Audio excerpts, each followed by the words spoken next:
ক্ষমতার মালিককে? আল্লাহ পাক সূরা আলী ইমরানে বলছেন কুলিল্লাহুম্মা মালিকাল মুলক, হে আল্লাহ বলো, আল্লাহ হে আল্লাহ তুমি হচ্ছ রাজত্বের মালিক। রাজত্বের মালিককে? তুতিল মুলকা মান তাশা, তিনি যাকে ইচ্ছা রাজত্ব দেন, ওয়া তানজিউল মুলকা মিম্মান তাশা, যার থেকে ইচ্ছা রাজত্ব কেড়ে নেন। তাহলে এর মালিককে? ফেরাউনকে কে রাজত্ব দিয়েছিল আর তাকে কে ডুবিয়ে দিয়েছে? তার দেয়ার মালিককে? ডুবিয়ে দেওয়ারও মালিককে? আবার দাউদ আলাইহিস সালামকে কে দায়িত্ব দিয়েছিল? সুলাইমান আলাইহিস সালামকে কে এই বিশ্বের শাসক বানিয়েছে? ইউসুফ আলাইহিস সালামকে জেলখানা থেকে বের করে মিশরের শাসক কে বানিয়েছে? মুহাম্মদ সাল্লাল্লাহু আলাইহি ওয়াসাল্লামকে মক্কা থেকে শূন্য হাতে মদিনায় নিয়ে গিয়ে মদিনার শাসক কে বানিয়েছে? এটা দেয়ার মালিককে? আল্লাহর মনোনীত বান্দাগণ যখন দায়িত্ব পেয়েছেন, তারা কি আল্লাহর বিধান বাদ দিয়ে অন্যের বিধান দিয়ে দাসত্ব করেছে? তাহলে আমরা তো খলিফা শব্দই বুঝি না। আমরা এই পৃথিবীতে কার খলিফা? আমরা এই দুনিয়ায় কার খলিফা? খলিফার দায়িত্ব কি? আল্লাহ পাক সূরা সদের মধ্যে বলছেন, ইয়া দাউদ, হে দাউদ, ইন্না জাআলনাকা খলিফাতান ফিল আরদ, হে দাউদ আমি তোমাকে পৃথিবীতে আমার খলিফা করেছি। কি করেছি? কে করেছেন? তোমার দায়িত্ব হচ্ছে ফাহকুম বাইনান নাসি বিল হক, মানুষের মাঝে হকের মানদণ্ডে বিচার ফয়সালা করো। মানুষের মাঝে হকের মানদণ্ডে বিচার ফয়সালা করো। এখন হক, সত্য, সত্য মিথ্যা, ন্যায় অন্যায় চূড়ান্ত মানদণ্ড কি? আমার নিজের মন গড়া যুক্তি, বিজ্ঞান, দর্শন, নাকি আল্লাহ পাকের ওহী কোনটা? এখন আল্লাহ পাকের ওহী দিয়ে বিশ্বের কতগুলো রাষ্ট্র পরিচালিত হচ্ছে হিসাব করে দেখে না? তার এটা বৈশ্বিক শিরক চলছে না? সারা বিশ্বে এখন বৈশ্বিক শিরক চলছে। যখন এই শিরকগুলো বেশি বেড়ে যাবে, যেটা বেড়ে গেছে, তখন আল্লাহ রাব্বুল আলামিন আসমানের গজব নামাবেন, জমিনের গজব নামাবেন। যখন নূহ আলাইহিস সালামের কওম শিরক করা শুরু করেছিল, আল্লাহ পাক প্লাবন দিয়ে ধ্বংস করে দিয়েছিল। আস্তে আস্তে সেদিকেই বিশ্ব যাচ্ছে। আল্লাহ পাক এই বিশ্ববাসীর মধ্যে একটা বড় অংশকে অচিরে ধ্বংস করে দিবেন। লেখা হয়ে গেছে এগুলো। আরো সামনে যান। আমরা অর্থনীতির মধ্যেও শিরক করছি। কেমন শিরক করছি? আল্লাহ পাক হালাল অর্থনীতি দিয়েছেন, ইসলামিক অর্থনীতি। এখানে হালাল করেছেন ব্যবসা, এখানে হালাল করেছেন যাকাত, সাদাকা, সাদাকাতুল ফিতর, কৃষিভিত্তিক অর্থনীতি, এক্সপোর্ট ইম্পোর্ট, মানে সুদ রিবা বাদ দিয়ে যা কিছু আছে সব বৈধ। রিবা, ঘুষ, দুর্নীতি, প্রতারণা বাদ দিয়ে যা কিছু আছে সবই বৈধ। আল্লাহ পাক বৈধ করেছেন। পুরো বিশ্বের ব্যাংকিং সিস্টেম চলছে সুদের মধ্য দিয়ে। পুরো বিশ্বে শুধু একটা কান্ট্রিকে মার্ক করা যাবে না, একটা কান্ট্রিকে দোষ দেওয়া যাবে না। পুরো বিশ্বের অর্থনৈতিক মোড়ল যারা আছে, এরা সারা বিশ্বকে সুদভিত্তিক অর্থনীতির শিকল দিয়ে বেঁধে ফেলেছে। এখান থেকে কেউ বের হতে পারছে না এখন। তো সারা বিশ্বে আল্লাহ দেওয়া অর্থনীতি বাদ দিয়ে মানুষের অর্থনীতি চলছে না? এটা শিরক না কুফর? নাকি তাওহীদ সুন্নাহ কোনটা? এটা শিরক কুফর না? যখন আল্লাহ পাকের হালালকে আপনি হারাম করে নেবেন, আল্লাহর হারামকে হালাল করে নেবেন, জেনে রাখবেন যেটা একটা শিরকি আকীদা, একটা কুফরি আকীদা, এটা কাজ করা হচ্ছে। আর যখন একটা এলাকার মানুষ শিরক আর কুফরে থাকবে, আল্লাহর কি বরকত নেমে আসবে না আযাব নেমে আসবে? এই জন্যই তো আযাব আসছে। আমরা তো আযাব দেখে বস্তুবাদী সমাধান খুঁজি। কি সমাধান? ভূমিকম্প আসছে, অতএব এখন ভালো ভালো সিমেন্ট দিয়ে বাড়ি বানাও শক্ত করে, যাতে ভূমিকম্পে না নড়ে। আমরা বস্তুবাদী সলিউশন খুঁজি। আর বেশি বেশি আশ্রয় কেন্দ্র খোলো, যাতে করে পরবর্তীতে ওখানে গিয়ে উদ্ধার করা যায়। হ্যাঁ, ব্যাকআপ চিন্তা করি কি করা যায়, কোনো প্রযুক্তি বের করি যাতে আগে থেকেই ভূমিকম্পের সতর্কবার্তা দেওয়া যায়। আমরা বস্তুবাদী চিন্তা করি না। আর সলিউশন হচ্ছে, আমরা যদি শিরক আর কুফর থেকে তওবা করতাম, আল্লাহ গজব উঠিয়ে নিতেন। গজব দেওয়ার মালিককে, উঠিয়ে নেওয়ার মালিককে। যদি কোনো এলাকার মানুষ তাওহীদের উপর থাকে, শিরক ছেড়ে দেয়, সুন্নতে থাকে, বেদাত ছেড়ে দেয়, ইমানের উপর থাকে, কুফর ছেড়ে দেয়, আল্লাহ পাক কি জালেম যে তাদেরকে জুলুম করে শাস্তি দিবেন? বরং আল্লাহ পাক শাস্তি আরো উঠিয়ে নিবে, বরকত নাজিল করবে, রহমত নাজিল করবে। সূরা আরাফে আল্লাহ বলেছেন, যদি জনপদের অধিবাসীরা ঈমান নিয়ে আসতো, আমি অবশ্যই তাদের উপরে বরকতের দরজাগুলো খুলে দিতাম। আসমান জমিনের বরকতের দরজা সব খুলে দিতাম। কিন্তু জনপদের অধিবাসী তো ঈমান আনবে না, কারণ মনে করছে যে আমরাই সব। মানুষ এখন এই পৃথিবীর বেশিরভাগ মানুষ মনে করে যে মানুষই সবকিছু, মানুষই সবকিছু, মানে এই সভ্যতার কারিগর হচ্ছে মানুষ। মানুষ এমন মনে করে। অথচ সভ্যতা শুরু হয়েছে নবীদের হাতে, সভ্যতা শেষও হবে নবীদের হাতে। সভ্যতা শুরু হয়েছে কোন নবীর হাতে বলেন? এই পৃথিবীতে সর্বপ্রথম কৃষি কাজ করেছেন কোন নবী জানেন? আদম আলাইহিস সালাম। আর এমন কোনো নবী নাই আল্লাহ পাকে যে নবী কৃষিকাজ এবং পশুপালন করেন নাই। এমন কোনো নবী নাই যিনি কৃষিকাজ পশুপালন করেন নাই। এটা নবীদের সুন্নাত। কারণ নবীদেরকে মানুষকে সঠিক পথে আনতে হয়। যখন আপনি পশুপালন করবেন, কৃষিকাজ করবেন, তখন কিন্তু আপনার মধ্যে একটা ধৈর্য বাড়বে। মানুষকে নেতৃত্ব দেওয়ার একটা ক্ষমতা তৈরি হবে। তো মুসা আলাইহিস সালামকে আল্লাহ পাক 10 বছর ওই কৃষিকাজ করিয়েছেন, ফার্মে কাজ করিয়েছেন। শোয়েব আলাইহিস সালামের ফার্মে তিনি 10 বছর কাজ করেছেন। কারণ বনু ইসরায়েলের মধ্যে একটা ছিন্ন ভিন্ন জাতিকে তাকে নেতৃত্ব দিতে হতো। আল্লাহ পাক আগে তাকে তৈরি করেছেন। আল্লাহ বলেছেন ওয়াসতানা আতুতালি নাফসি, আমি নিজের জন্য তোমাকে তৈরি করেছি আগে। তো এই যে কৃষিকাজকে খারাপ মনে করবেন না। এগুলো যারা করেন মনোকষ্টে ভুগবেন না যে আপনি দরিদ্র, আপনার মান সম্মান কম, এমন নয়। আপনি বরং সম্মানিত মানুষ, কারণ আপনি নবীদের সুন্নতের পেশায় আছেন মাশাআল্লাহ। তো যেটা বলছিলাম, যখন শিরক আর কুফর বাড়তে থাকে একটা জনপদের মধ্যে, তখন আল্লাহর আযাব গজব নামতে থাকে। এই সমস্যাগুলো আমাদের শহরে নাই। শিরক আর কুফরে ভর্তি হচ্ছে না দিন দিন। আমাদের শহরে পেপার পত্রিকা খুললেই দেখা যায় রাশিফল। কি রাশিফল? তুমি সিংহ রাশি, তোমার দিনটা কেমন যাবে। তুমি কন্যা রাশি, তোমার দিনটা কেমন যাবে। আর প্রায় মিডিয়াগুলো এগুলো প্রচার করে না? এসব মুশরিক মিডিয়াগুলো, সবই মুশরিক। কিরকম করে বুঝলাম মুশরিক? একটা ভূমিকম্প যদি হয়, বলবে না যে আল্লাহর কাছে মানুষ কত অসহায়, এরকম শিরোনাম দিয়ে সংবাদ করবে না। কি করবে? প্রকৃতির কাছে মানুষ কতই না অসহায়। আল্লাহ বললে মৌলবাদী হয়ে যাও। আল্লাহ বললে কি হবে? মৌলবাদী হয়ে যাবে। প্রকৃতি শব্দ চুজ করে কথা বলবে। প্রকৃতির কাছে আমরা কত অসহায়। কে প্রকৃতি? প্রকৃতি কি, কাকে বলে, কত প্রকার, কি কি সংজ্ঞা দেখ। প্রকৃতি কে? প্রকৃতিকে সৃষ্টি করলো, এটা কত প্রকার, কি কি, কে কে তাকে নিয়ন্ত্রণ করে, এগুলো বলবে না? মানুষের ব্রেন ওয়াশ করে ফেলা হচ্ছে এগুলোকে। রাশিফল সবার মাথায় ঢুকিয়ে দেওয়া হচ্ছে রাশিফল। আজকের দিনটা কেমন যাবে, আজকের দিন কেমন যাবে বেড়া তুমি জানো? কালকের দিন তোমার কেমন যাবে তুমি জানো? মানুষের জ্ঞান তো এতই ক্ষুদ্র যে মানুষ এটাই জানে না আগামীকাল তার সাথে কি হবে। মানুষের জ্ঞান কত ক্ষুদ্র একটু দেখেন। আপনার নিজের সাথে আগামীকাল কি হবে আপনি তাই জানেন না। এ গ্যারান্টি দিতে পারবে সে তার সাথে আগামীকাল কি হবে? যে মানুষ এটাই জানে না যে তার সামনে আগামীকাল কি হবে, সেই মুখে পরিব্যাপ্ত করতে পারবে নাকি? আল্লাহ পাকের জ্ঞানের সামনে তার জ্ঞান নিতান্তই ক্ষুদ্র। আর আমরা এখন আমাদের এই ক্ষুদ্র জ্ঞান নিয়ে মহাবিশ্বের স্রষ্টা আল্লাহর জ্ঞানকে পেনিট্রেট করতে যাচ্ছি। আল্লাহর বিধানকে চ্যালেঞ্জ করছি। আল্লাহর বিধান কোরআন সুন্নাহর বিরুদ্ধে চ্যালেঞ্জ করছি। বিভিন্ন কলাম লিখছি, বই লিখছি, বক্তব্য দিচ্ছি না? তাহলে আমরা কি আল্লাহ পাকের সাথে আল্লাহ দ্রোহিতা করছি না? এবং আল্লাহর রহমত নেমে আসবে না আযাব আসবে? ভালো করে মাথায় বোঝেন লেকচারগুলো, তারপরে আসেন। এই রাশিফল কি শিরক না কুফর না ঈমান, কোনটা? এরও শিরক না? ঢাকা শহরের অলিগলিতে এখন দেখা যায় আংটি বিক্রেতা বিভিন্ন আংটি বিক্রি করছে এবং তাকে রোগ ভালো হওয়ার গ্যারান্টি প্রদান করছে। এভাবে রোগ ভালো হয়? আংটি পরেছেন, যদি ওর উপর বিশ্বাস স্থাপন হয় যে এই আমার রোগ ভালো করবে, তাহলে শিরক হবে না ঈমান থাকবে না চলে যাবে? কি হয়? কল্যাণ অকল্যাণের মালিককে, রোগ দেওয়া ভালো করার মালিককে। এখন বলতে পারেন তাহলে কি চিকিৎসা করবো না? অবশ্যই চিকিৎসা করবে। কেন চিকিৎসা করবে? কারণ আমাদের নবীজি বলেছেন আল্লাহ এমন কোনো রোগ নাজিল করেন নাই যার শিফাও নাজিল করেন। আল্লাহ পাক এমন কোনো রোগ নাজিল করেন নাই যার চিকিৎসা আল্লাহ নাজিল করেন নাই। মানে প্রতিটা রোগেরই চিকিৎসা আছে, অতএব চিকিৎসা করবেন। কিন্তু একটা জড়বস্তু আপনার রোগ ভালো করতে পারবে? কেউ টিয়া পাখি নিয়ে রাস্তাঘাটে বসে আছে ঢাকা শহরে, এগুলো চলতে ফিরতে দেখতে পারবেন না। একটু ফিলোসফার হন, চোখ দিয়ে দেখেন। ফিলোসফি খারাপ জিনিস না। ফিলোসফি মানে দর্শন, আপনাকে ভেতর থেকে দেখতে শেখাবে। আর ভেতর থেকে দেখতে না পারলে বাহ্যিক চোখ দিয়ে দেখে সবকিছু বুঝতে পারবেন। আল্লাহ পাক আমাদের সবার হৃদয় চোখটা খুলে দিন বলি আমিন। রাস্তাঘাটে বসে আছে, টিয়া পাখি দিয়ে ভাগ্য পরীক্ষা করছে। তো এখন এই টিয়া পাখি দিয়ে ও যদি ভাগ্য পরীক্ষা করতে পারে, তাহলে ওর আজকে প্রধানমন্ত্রী হওয়ার কথা। ও রাস্তার ধারে বসে আছে না, ও নিজে রাস্তার ধারে বসে আছে। ধরেন আমাদের ঢাকা শহরে একটা জিনিস বাড়ছে দিন দিন, জাদুবিদ্যার চর্চা বাড়ছে।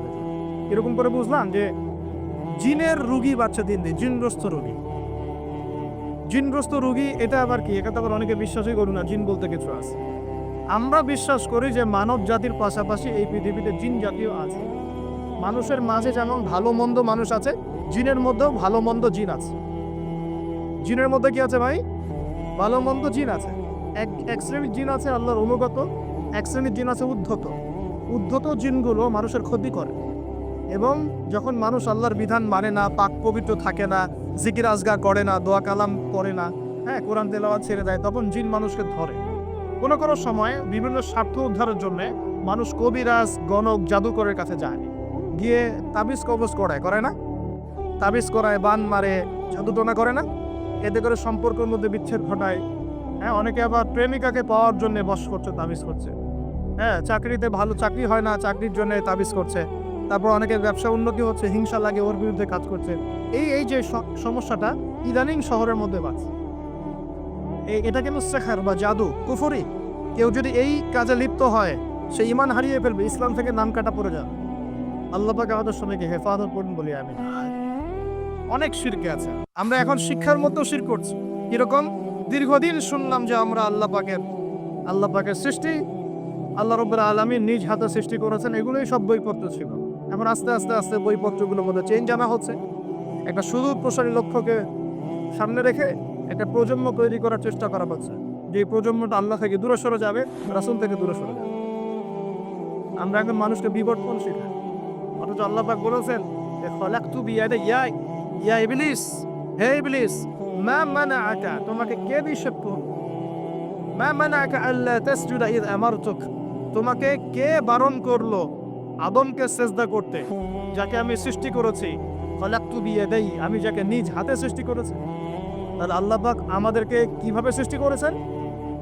নিজ হাতে। এটা সম্মানের না? এটা ভালোবাসার না? আল্লাহ পাক অন্য কোনো মাখলুক সৃষ্টির ব্যাপারে বলেন নাই যে আমি অমুক মাখলুকটাকে নিজ হাতে সৃষ্টি করেছি, আসমানকে নিজ হাতে সৃষ্টি করেছি, জমিনকে নিজ হাতে সৃষ্টি করেছি, এমনটা আল্লাহ পাক কোথাও বলেন নাই। আল্লাহ পাক শুধু বলেছেন আদমকে সৃষ্টি করেছি, খলাকতু বিয়াদাই, আমি নিজ হাতে তাকে সৃষ্টি করেছি। আল্লাহ পাক তাকে সৃষ্টি করে দুনিয়াতে পাঠিয়ে আল্লাহ পাকের খেলাফতের দায়িত্ব দিয়েছেন যে আদম, তুমি দুনিয়া যাও, দুনিয়ায় নির্দিষ্ট সময় থাকবে, চিরস্থায়ী হতে পারবে না। আমার বিধান আমি নাজিল করব, সেগুলো যদি মেনে চলো এবং তা প্রতিষ্ঠা করো, তাহলে তুমি জমিনে আমার খেলাফতের দায়িত্ব পালন করো। জমিনে যে আল্লাহ পাকের বিধান মেনে চলে, আল্লাহর বিধান প্রচার প্রসার ঘটায়, প্রতিষ্ঠার চেষ্টা করে, সেই আল্লাহ পাকের খলিফা। আর জমিনে যে ব্যক্তি আল্লাহর বিধান মানে না, আল্লাহর বিধানের পরোয়া করে না এবং এই বিধান দিয়ে বিচার ফয়সালা করে না, সে আল্লাহ পাকের খলিফা নয়। সহজ কথা। সে তখন কার খলিফা? সেটা প্রবৃত্তির দাসত্ব করছে, অথবা শয়তানের পূজা করছে, অথবা নিজের মন গড়া প্রবৃত্তি হাওয়া এর দাসত্ব করছে। আল্লাহ পাক আমাদের সবাইকে আল্লাহ পাকের বিধান মেনে চলার তৌফিক দান। এখন ইবলিসকে আল্লাহ পাক বলছেন, কেন তাকে সেজদা করলে না যাকে আমি নিজ হাতে সৃষ্টি করলাম? আমরা বুঝতে পারলাম আল্লাহ পাক আমাদেরকে নিজ হাতে সৃষ্টি করেছেন, আর আমরা এখন বাচ্চাদেরকে শেখাচ্ছি না, এই সৃষ্টি তত্ত্ব ভুল। তোমাদেরকে আগে এইভাবে আগে হাঁটতে দাঁড়াতে পারতে না, বাঁকা হয়ে থাকতে, তারপর একটু লম্বা হলে, তারপর আরেকটু লম্বা হলে, তারপর আস্তে আস্তে মানুষ হয়ে গেল। আমরা এগুলো বাচ্চাদেরকে শেখাচ্ছি। কেন শেখাবো? আমার বাচ্চা তো মুসলিম, আমার বাচ্চা তো মুসলিম পরিবারের বাচ্চা। এ কি ইহুদি খ্রিস্টানের সন্তান? ওদের ওই সভ্যতার আল্লাহর সাথে কোনো সম্পর্ক নাই। তাদের সৃষ্টি তত্ত্ব বুঝতে হলে এমন বিবর্তনবাদের দরকার আমার তো দরকার নাই। আমি তো মুসলিম পরিবারের সন্তান, আমি তো আল্লাহকে বিশ্বাস করি। আমি তো জানি আল্লাহ পাক আমাকে সৃষ্টি করেছেন নিজ হাতে। আল্লাহ পাক আমাদেরকে সৃষ্টি করেছেন কি? নিজ হাতে, এবং রুহের জগৎ রেখে আমাদের কাছে ওয়াদা নিয়েছেন। এই পৃথিবীতে আসার আগে আরেকটা জগৎও ছিলাম আমরা, তার নাম রুহের জগৎ, আলামে আরওয়া। আমরা তো এই পৃথিবীর বাসিন্দা নয়, আমরা জান্নাত থেকে এখানে আসতেছি। ভারত, এটা তো আমাদের নোংরা জায়গা, এটা হচ্ছে আমাদের থাকার জন্যে নোংরা জায়গা। আমরা তো জান্নাত থেকে এসেছি এখানে। হাই ক্লাস থেকে লো ক্লাসে আজকে মানুষ খুশি পায়। জান্নাত হাই ক্লাস না, দুনিয়া হাই ক্লাস। আমাদের পিতা মাতাকে জান্নাতে রাখা হয়েছিল, সেখান থেকে আমরা এখানে এসেছি। এখান থেকে আসি নাই। আর আমাদের আত্মাগুলোকে রুহের জগতে রাখা হয়েছে। সেখানে সমস্ত আত্মাগুলোকে ডেকে আল্লাহ পাক বলেছেন, আলাস্তু বিরব্বিকুম। আল্লাহ বলছেন কি? আলাস্তু বিরব্বিকুম, আমি কি তোমাদের রব নই? সমস্ত আত্মারা একসাথে বলেছিল, বেলা ইয়া রব্বি, অবশ্যই আপনি আমার রব। সুবহানাল্লাহ। আমরা এই সাক্ষ্যটা দিয়ে আসছি। সূরা আরাফ পড়লে আপনি বুঝতে পারবেন, এখানে আছে আমরা এই সাক্ষ্য দিয়ে পৃথিবীতে আসছি। এখানে এসে ভুলে গেছি, মনে পড়ে না। এইটা মনে করানোর জন্যই তো আল্লাহ পাক যুগে যুগে নবী রাসূল পাঠিয়েছে। এটা মনে করিয়ে দেওয়ার জন্যই আল্লাহ পাক আসমানে কিতাব নাজিল করেছেন। তুমি ভুলে যাও না, তুমি ওই জগতে ছিলে, আমাকে সাক্ষী দিয়ে এসেছো। এই দুনিয়ার ফিতনায় আমাকে ভুলে যেও না। নবীগণ এসেছেন, হেদায়েতের বাণী শুনিয়েছেন, আসমানি কিতাব নাজিল হয়েছে, আমরা সেই কিতাব পেয়েছি। এই সিলসিলা চলতে চলতে আদম থেকে নিয়ে মুহাম্মদ সাল্লাল্লাহু আলাইহি ওয়াসাল্লাম পর্যন্ত প্রায় 1,24,000 নবী আল্লাহ পাঠিয়েছেন। তার সর্বশেষ নবীর নাম কি? মুহাম্মদ রাসূলুল্লাহ সাল্লাল্লাহু আলাইহি ওয়াসাল্লাম। এর আগে তাওরাত, জাবুর, ইনজিল সবই আল্লাহর পক্ষ থেকে এসেছিল। মানুষ যখন সেগুলোকে বিকৃত করেছে, আল্লাহ পাক আবার নতুন করে বিধান পাঠিয়েছে। এই সর্বশেষ বিধান কোনটা? আল কোরআন, এবং তার ব্যাখ্যা কি আছে? হাদিস। এই কোরআন হাদিস ঘাটাঘাটি করলেই আমরা পেলাম যে একটা জনপদের মানুষ যখন এমন শিরকার উপরে নিমজ্জিত থাকে, তখন আল্লাহর পক্ষ থেকে আযাব আসে। আর আমরা কি সেই পাপে নাই ভাই? আপনার উপরের লেভেলের সিস্টেম থেকে শুরু করে নিয়ে একদম এই শিক্ষাক্ষেত্র বলেন, হাতের আংটি বলেন, চিন্তা চেতনা বলেন, রাস্তাঘাটের ওই যে গণকের কথা বলেন, কবিরাজের কথা বলেন, জাদুবিদ্যার চর্চা বলেন, হ্যাঁ ওই ভাগ্য গণকের কথাই বলেন, রাশিফলের কথাই বলেন, সব আমরা শিরকের মধ্যে লিপ্ত আছে। এর পাশাপাশি আমরা কবর পূজা করছি, মাজার পূজা করছি, আমরা আল্লাহ ছাড়া অন্য কারোর জন্য জবাই করছি, মানত করছি, পছন্দ করছি, কোরবানি করছি। কোনো কোনো জায়গায় আমরা আগুনেরও পূজা করছি, আগুনের সামনে দাঁড়িয়ে মাথা নত করছি না? আর কোনো কোনো জায়গায়, কিছু বড় বড় জায়গায় পর্যন্ত নীরবতা পালন করো, নীরবতা পালন। নীরবতা মানে কি? আমরা নামাজের মধ্যে যখন দাঁড়াই, তখন আল্লাহর উদ্দেশ্যে নীরব হই না? আল্লাহর উদ্দেশ্যে নীরব হয়ে আমি আল্লাহর ধ্যানে মগ্ন হয়ে যাই না? তো এখানে আপনি কার ধ্যান করছেন? যখন আপনি আগুনের সামনে দাঁড়ায় নীরব হয়ে দাঁড়িয়ে আছেন, তখন কার ধ্যান করছেন? এটা শিরক হচ্ছে না? এটা তো আপনি আগুনের ধ্যান করা শুরু করলেন। এখানে তো আপনি আল্লাহকে স্মরণ করছেন না। বুঝতে পারছেন না মনে হয়? মনে করেন একজন মানুষ মারা গেছে, লাশ, কথা কথা, এই লাশটার সামনে দাঁড়িয়ে আপনি নীরবে 2 মিনিট দাঁড়িয়ে আছেন কেন? কি দরকার? এটা কি নবীর সুন্নত? আপনি নামাজে দাঁড়াবেন, নামাজে দাঁড়িয়ে আল্লাহকে স্মরণ করবেন, আল্লাহর কাছে দোয়া করবেন। আল্লাহ ছাড়া আমরা নামাজের মধ্যে নীরবতা পালন করি না? নামাজে নীরব হয়ে আল্লাহর কাছে ধ্যান করি না? মনোযোগ ধরে রাখি না? এখন আপনি কোথায় মেডিটেশন করছেন? এটা তো শয়তানের দিকে যাওয়ার রাস্তা খুলে দিবে আপনাকে। অনেকে আগুনের সামনে মাথা নত করছেন, প্রদীপের পূজা করছেন, অনেকে দেখা যায় বিভিন্ন দিবসে এই যে বানর, হনুমান এইসবের মূর্তি টুর্তি নিয়ে রাস্তাঘাটে দৌড়াদৌড়ি করছেন। ছেলেপেলেরা এগুলো বেশি করছে। কাকে প্রমোট করছো তোমরা? কাকে প্রমোট করতে যাচ্ছ? কোন সংস্কৃতি প্রমোট করছো? এই হাদিস এটাও আছে শেষ জামানায় যে আমার উম্মতের একটা বড় অংশ মুশরিকদের সাথে মিশে যাবে এবং মূর্তি পূজা শুরু করবে। এগুলো চলছে না এখন? এগুলো যখন চলবে, তখন আমাদের উপর কি আল্লাহ পাকের রহমত নেমে আসবে ভাবছেন, না আযাব আসবে? ওই যে বলেছে আযাব যে আসে নাই সেটাই আল্লাহর রহমত, এটা আমি গবেষণা করে বলছি। আযাব যে আসে নাই এখন পর্যন্ত, এটাই আল্লাহ পাকের রহমত। তওবা করে ফিরে না আসলে অচিরেই আল্লাহ পাকের আযাব নেমে আসবে ইনশাআল্লাহ। আল্লাহ হেফাজত করুন। তারপরে আমরা শঙ্কিত যে কখন না নেমে আসে। আল্লাহ রাব্বুল আলামিন আমাদেরকে হেফাজত করুন। এভাবে প্রতিটা ক্ষেত্রে শিরক চলছে, শিরক আর কুফর, শিরক আর কুফর। কোরআন খোলেন, হাদিস পড়েন, দেখবেন আল্লাহ পাক যতগুলো জনপদকে ধ্বংস করেছেন, তার প্রধান 2টা পাপ ছিল শিরক আর কুফর। কুফর, এই যে আমাদের যুব সমাজ এটাই বোঝে না যে নামাজটা ছেড়ে দেওয়াটার কুফরি। নামাজ যে না পড়া, ছেড়ে দেওয়া, ইচ্ছা করে না পড়াটা কুফরি, এটা ওদেরকে কেউ শেখায় নাই। 20 বছর পড়াশোনা করেছে বিশ্ববিদ্যালয়ে, স্কুল কলেজ বিশ্ববিদ্যালয়ে 20 বছর পড়াশোনা করেছে, কেউ কোনো স্যার ওদেরকে শেখায় নাই যে নামাজ ছেড়ে দিলে কুফরি হয়। এবং এদের সংখ্যা লক্ষ লক্ষ না, মনে হয় কোটি কোটি হবে যুব সমাজ, যারা 20-25 বছর পড়াশোনা করে নামাজ যে কুফর, নামাজ ছেড়ে দেওয়া যে কুফরি, এটা শেখায়। আর নবীজি বলেছেন, মান তারাকা সালাতান মুতাআম্মিদান ফাকাদ কাফারা। যে কোনো মাযহাবের ইমাম সাহেবকে জিজ্ঞাসা করুন, যে কোনো মাযহাবের আলেমকে জিজ্ঞাসা করে দেখেন, এই হাদিসটা আপনাকে শুনিয়ে দিবে। যে ব্যক্তি ইচ্ছাকৃতভাবে নিজের উপর ফরজ নামাজ ছেড়ে দিল, সে কুফরি করলো। কি করলো? তো এই যুব সমাজকে কে শিখাবে যেটা কুফরি? বহু ছেলে পেলে, আমি তো দেখেছি ওয়াজ মাহফিল অ্যারেঞ্জ করা হয়েছে, এশার ওয়াক্ত হয়ে গেছে, সবাই নামাজে দাঁড়িয়েছে, অর্ধেকের বেশি নামাজ বাদ দিয়ে দূরে দাঁড়িয়ে হট্টগোল করছে, হই উল্লাহ করছে। এখানে ওয়াজে আসছে বক্তাকে দেখার জন্য, নামাজ নাই, ওয়াজ শুনে কি করবো তুমি? নামাজ ইম্পর্টেন্ট না ওয়াজ ইম্পর্টেন্ট? নামাজ না থাকলে ইসলাম থাকে?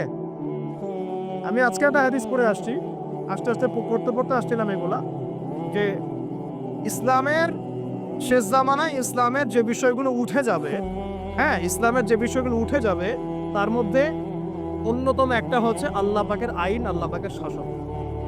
উঠে যায় নাই সারা বিশ্ব থেকে? আস্তে আস্তে আস্তে উঠে গেছে না? আচ্ছা, এরপর বাকি থাকবে নামাজ। এরপর বাকি থাকবে কি? নামাজ। ওই নামাজ হবে সর্বশেষ ইসলামের রুকন, যেটা সর্বশেষে উঠে যাবে। নামাজ উঠে দাও। এখন দেখেন তো সমাজে কত পার্সেন্ট মানুষ নামাজ পড়ে? কত পার্সেন্ট? একটু হিসাব করবেন মসজিদে, খালি মসজিদে ফজরের ওয়াক্তে আর এশার ওয়াক্তে যাওয়া আসা করে বুঝতে পারবেন এই নামাজ কত পার্সেন্ট মানুষ পড়ে। 5 ওয়াক্ত নামাজ কত পার্সেন্ট মানুষ পড়ে। তাহলে এই যে নামাজ শেষে উঠে যাবে, তাহলে শেষের সময় আমরা চলে আসছি না? আর সবার প্রথমে উঠে যাবে এই উম্মতের মধ্যে আমানত। কি উঠবে ভাই? এটা তো পুরো ঢাকা শহর থেকে উঠে গেছে। ঢাকা শহর কেউ কাউকে বিশ্বাস করতে পারে না। স্বামী পর্যন্ত স্ত্রীকে বিশ্বাস করতে পারে না, স্ত্রী স্বামীকে বিশ্বাস করতে পারে না, ভাই ভাইকে বিশ্বাস করতে পারে না, বোন বোনকে বিশ্বাস করতে পারে না। হ্যাঁ, ইমাম সাহেবকে কমেডি বিশ্বাস করতে পারেন, কমেডিকে ইমাম সাহেব বিশ্বাস করতে পারেন, মাহফিল কমেডিকে বক্তা বিশ্বাস করতে পারে না, বক্তাকে মাহফিল কমেডি বিশ্বাস করতে পারে না। হ্যাঁ না? তারপর দেখা যায় যে বস, অফিসের বস কর্মীদেরকে বিশ্বাস করতে পারছে না, কর্মীরা বসকে বিশ্বাস করতে পারছে না, শাসক জনগণকে বিশ্বাস করতে পারেন না, জনগণ শাসককে বিশ্বাস করতে পারে না। সর্বত্র চলছে অবিশ্বাস, অবিশ্বাসের যুগ। বাজারে যাবেন কেনাকাটা করতে, বলবে একদম টাটকা হয়, একদম ফ্রেশ, 7 দিনের জিনিস ফরমালিন মেরে আপনি খাওয়া দিয়ে দেবেন। বিরিয়ানি, বিরিয়ানি আমাদের এখানকার একটা কালচার। বিরিয়ানির ইয়েতে যাবেন, গরু বলে যে কত কুকুর শিয়াল খাওয়াই দিচ্ছে আল্লাহ ভালো জান, তাই না? গরু খাসি বলে কুকুর শিয়াল খাওয়া দিচ্ছে, একদম তাজা দেশি মুরগি বলে মরা মুরগি খাওয়াই দিচ্ছে। হ্যাঁ, বড় বড় রিনাউন কয়েকটা অভিযান করলো না কয়েকদিন আগে, দেখলেন? মানুষকে মারার মতো বিষাক্ত রং মিশে খাওয়াই দিচ্ছে। আমানত সবার আগে উঠে যাবে, আমানত, বিশ্বাস। আমানতদার ব্যক্তিকে বলা হবে খেয়ারতকারী ব্যক্তি, আর খেয়ারতকার যে ওকেই বলা হবে আমানতদার। যে আমানতদার তাকে বলা হবে খেয়ানত করে, আর যে খেয়ানত করে ওকেই বলা হবে আমানতদার। তখন আল্লাহ পাকের আযাব আসবে প্রতিটা ক্ষেত্রে। বলবে যে ভাই মাছটা ফ্রেশ, দেখবেন যে পচা মাছ। ভাই যে ফ্রেশ গরুর মাংস, দেখবেন যে ওটাকে একদম ইনজেকশন মেরে মেরে মেরে গরুটাকে ফুলাই দিয়েছে। কোনো কোনো সময় দেখা যায় ডাব, ডাব খেতে আসে শহরে, ডাব রাস্তার পাশে ডাব বিক্রি করতেছে, ডাব কেটে দেখবেন পানি অর্ধেক নাই, সিরিজ দিয়ে পানি বের করে ফেলছে। কোন যুগে আস? এটা আমাদের শহর ভাই, আমাদের শহর, যেখানে আমরা সবাই দাড়ি টুপি নিয়ে ঘুরে বেড়াই। আমরা বাইরে একটা অভিনয় করতেছি, আমরা আসলে বাইরে একটা অভিনয় করতেছি। আমরা মনে হয় নিজের সাথেই অভিনয় করছি, আমরা এখন মনে হয় নিজেদের সাথেই নিজের অভিনয় করছি। বাইরে গিয়েছি স্ত্রী শপিং করতে, এদিকে বয়ফ্রেন্ডের সাথে ডেটিং মেটিং করে বাসায় এসে স্বামীকে বলছে তোমার জন্য শার্ট কিনে নিয়ে আসলে।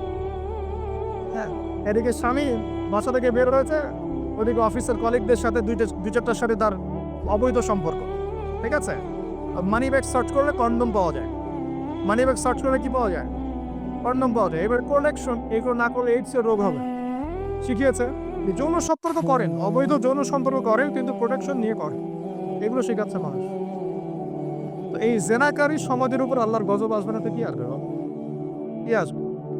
ও বাইরে গিয়ে আরো 2-3টা মেয়ের সাথে সম্পর্ক করে বাসায় আসে, স্ত্রীকে বলছে আমি আমি তোমাকেই সবচেয়ে বেশি ভালোবাসি। মানে এখানে জেনাকে উস্কে দেওয়া হচ্ছে, আর হালাল সম্পর্ক, হালাল বিবাহ, এটাকে প্রতিবন্ধকতা সৃষ্টি করা হচ্ছে। আপনি হালাল বিয়ে করতে চান, পারবেন, কঠিন। যৌতুক, এখানে আবার যৌতুকের ব্যাপার আছে। আপনার এমন যে বিয়ে মানে একটা বাণিজ্য, বাণিজ্য মানে যখন মেয়ের বাবা বিয়ে দিবে, মেয়েটাকে পার করছে বড় অঙ্কের একটা টাকা দরকার এখানে। হ্যাঁ, আর ছেলের বাবা যখন মেয়ে নিয়ে আসছে, সেখানে আবার বড় অঙ্কের যৌতুক ইম্পোজ করছে। মেয়ের বাবা দিচ্ছে বড় অঙ্কের মোহর, আমার মেয়েকে বিয়ে করতে চাও, 20 লাখ টাকা মোহর লাগবে। ওই ছেলের সামর্থ্য নাই, ও বলছে ঠিক আছে, আচ্ছা লেখুক, পরে বাসর রাত্রে মাফ করাই নিল, বাসর রাত্রে মাফ করাই নিচ্ছে। তারপরে সারা বছর সারা জীবন দেওয়ার কোনো না নাই, মেয়ের হক আছে পেল।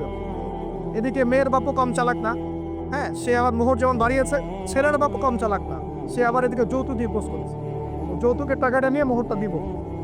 সবাই চালাক, সবাই স্মার্ট। মানে প্রতারণা, অবিশ্বাসের যুগ চলছে, এটাই প্রতারণা, অবিশ্বাসের যুগ। একটা মেয়েকে বাইরে পাঠিয়েছেন বাবা, সেই মেয়ে বাবার কাছে খুব ভালো, দুধ খেতে মানে নাক চিপলে দুধ দাঁড়ায়, এমন একটা অবস্থা মেয়ের। বাইরে দেখবেন প্রাইভেটে গিয়ে, কোচিংয়ে গিয়ে 8-10টা প্রেম করা শেষ। হ্যাঁ, ছেলেকে পাঠিয়েছেন ইউনিভার্সিটি, বিশ্ববিদ্যালয়, আমাদের শহরেই, ছেলে খুব ভালো বাবার কাছে, একদম নাক চিপলে দুধ বেড়ায়, বাইরে গিয়ে দেখবেন এদিকে 8-10টা মেয়ের সাথে সম্পর্ক করা শুরু। এই যে পিচ্ছি পিচ্ছি ছেলেকে আমরা রাস্তাঘাটে দেখি ঢাকা শহরের, কিশোর গ্যাং তৈরি করেছে, কিশোর গ্যাং। হ্যাঁ, গুন্ডামি। তামিল কিছু মুভিজ দেখায়, হ্যাঁ, মারামারি করছে, একটা ঘুষি দিলে একদম গাছের উপর উঠে যায়। হ্যাঁ, ওগুলো দেখে দেখে শিখছে, হকি স্টিক নিয়ে চাকু চাপাতি নিয়ে ঘুরে বেড়ায়। আমরা টঙ্গি দিয়ে আসার সময় দেখেছি আমাদের সামনে, হয়তো আমাদের গাড়ির সামনে দৌড় দিয়ে ছো মেরে একটা মেয়ের কান থেকে একদম দুল ছিঁড়ে নিয়ে চলে গেল। কানে দুল পরে আছে একটা মহিলা, কান টেনে ছিঁড়ে নিয়ে চলে গেল। মোবাইল ফোনে কথা বলছেন, গ্লাসটা খোলা, এইটুক সময়ের মধ্যে ছো মেরে মোবাইল ফোন নিয়ে চলে গেল। হ্যাঁ, এটা আমাদের সঙ্গে ছোট ছোট বাচ্চা কাছে 8-10 বছর 15 বছর হাইস্ট 20 বছর বয়সের কিশোর গ্যাং। আবার এতটুকু ছেলেকে দেখেছি এই যে কিছু প্লাস্টিকের মধ্যে কি জানি টানে আমাদের শহরের মাদক সর্বত্র সর্বত্র সর্বত্র। আমাদের যুব সমাজ, এই শহরের যুব সমাজ দেখবেন যাদের বাপের একটু টাকা পয়সা আছে, ওকে আর কে পায়, ওকে আর কে পায়। ওকে একটা বাইক কিনে দিয়েছেন, হ্যাঁ, ওই R15 টাইপের একটা বাইক দিয়েছেন, ব্যাস দাম রায় সারা দুনিয়া ঘুরে বেড়ায়। আর আরে তো আমরা যে শহর যে রাস্তাগুলো দিয়ে হাঁটাচলা করি, পিছনে মেয়ে তো থাকবেই বাইক থাকলে। আর মেয়ের অবস্থা এমন, মেয়ের অবস্থাটা এমন যে পোশাক তো নাই। মনে করেন ছেলে তো ছেলের পোশাক এখন মেয়ে পরছে, মেয়ের পোশাক ছেলে পরছে না, এখন তো ওই যুগ চলছে।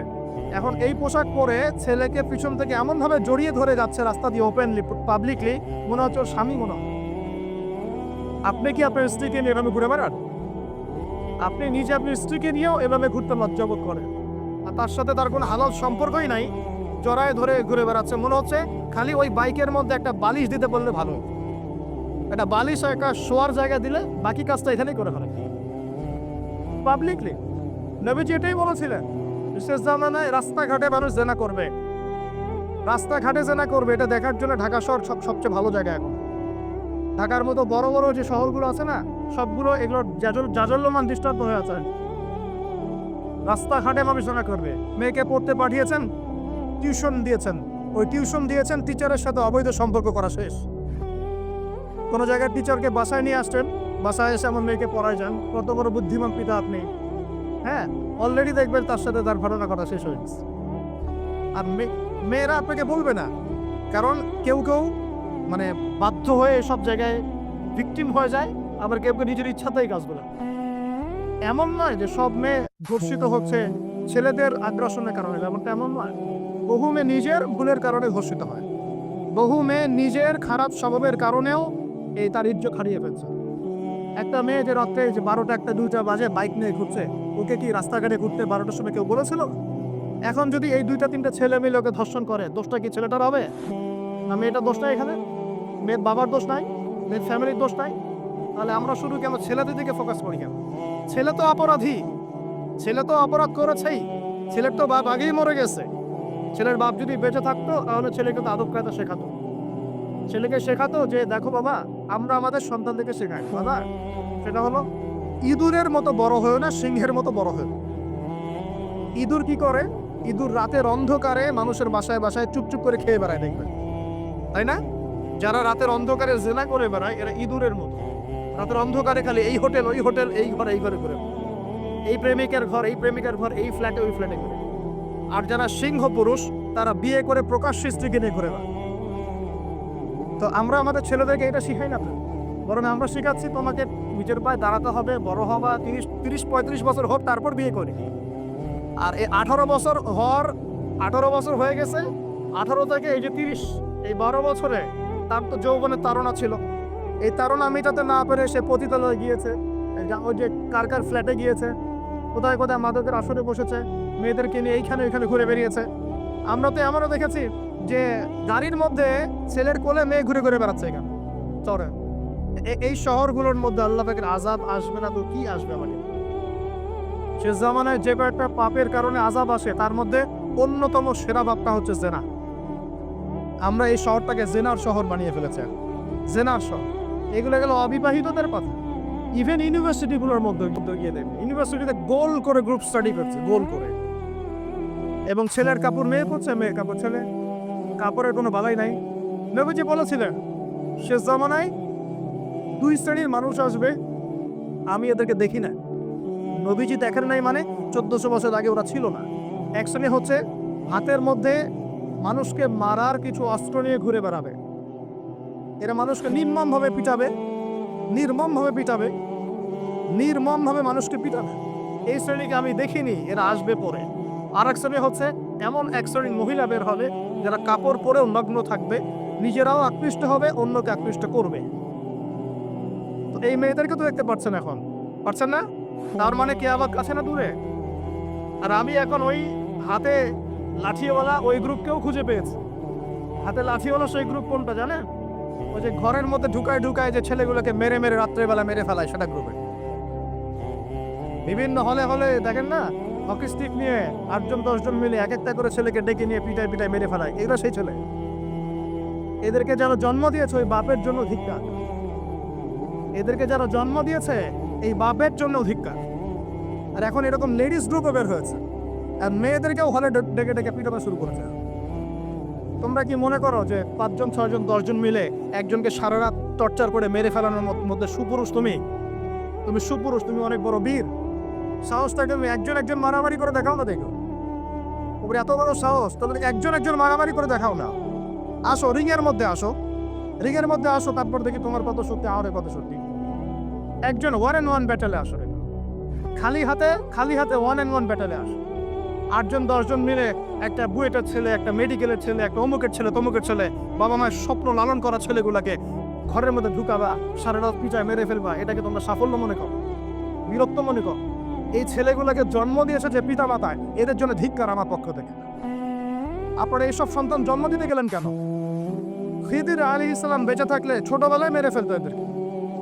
ওই যে খিদির আলাইহিস সালাম ছোটবেলায় একটা বাচ্চাকে মেরে ফেলছিলেন না? মুসা আলাইহিস সালাম বলেছিলেন যে একটা বাচ্চাকে কেন মেরে ফেললেন? তখন খিদির আলাইহিস সালাম বলেছিলেন এই ছেলেটা যদি বড় হয়, বড় হলে অনেক বড় কাফের হবে। আল্লাহ আগে জানিয়ে দিয়েছেন, এই জন্য আগে মেরে দিয়েছে। এই বাচ্চাগুলোকে নিতে গেলেন কেন? কোন রকম লজ্জাবোধও নাই, চক্ষু লজ্জা নাই। এরপর যখন আইন শৃঙ্খলা বাহিনী এদেরকে অ্যারেস্ট করে নিয়ে যায়, বীরের মতো হাসতে হাসতে চলে যায়। ও জানে যে আমার কোনো সমস্যা হবে না, ফাঁক খবর দিয়ে বেরিয়ে চলে আসো। তোমরা এগুলোকে বীরত্ব মনে করো? বীরত্ব মনে করো? সুপুরুষ হয়ে গেছো তোমরা। এতই যদি ক্ষমতা থাকে, সাহস থাকে, তো একজন মারামারি করো না, 1-on-1 ব্যাটেল আসো। তারপর দেখো কে জিতে কে হারে। 10 জন মিলে একজনকে পিটাবা মনে করছো খুব বড় বীর হয়ে গেছো? এখন 10টা মেয়ে মিলে একটা মেয়েকেও পিটাচ্ছে। একটা মেয়েকে আপনি ঘরের মধ্যে ঢুকায় সারা রাত পিটাবেন, মেয়েটা কাঁদতে কাঁদতে বলছে আমার পায়জামা পর্যন্ত খুলে ফেলেছে টান দিয়ে। আরে তোর মায়ের পায়জামাকে খুলে ফেললে তোর কেমন লাগবে? তোর বোনের পায়জামাকে খুলে ফেললে তোর কেমন লাগবে? কোন সাহসে তুই একটা মেয়ের পায়জামায় হাত দিস? এত বড় সাহস! আর এদেরকে আমরা তোলাতল করে মানুষ করি। আইন শৃঙ্খলা বাহিনী আপনারা কি করেন? ইনস্ট্যান্ট কোর্ট বসে ফাঁসি দিয়ে দিবেন এদেরকে। আল্লাহর কসম করে বলছি, যদি কোনোদিন এরকম ক্ষমতা আমাদের কাছে আসতো, দিন বিচার করে দেখিয়ে দিতাম ইনশাআল্লাহ। ফাইজলামি শুরু করে সারা দেশব্যাপী ফাইজলামি শুরু করে দিয়েছে একেবারে নির্মমভাবে, অহেতুকভাবে।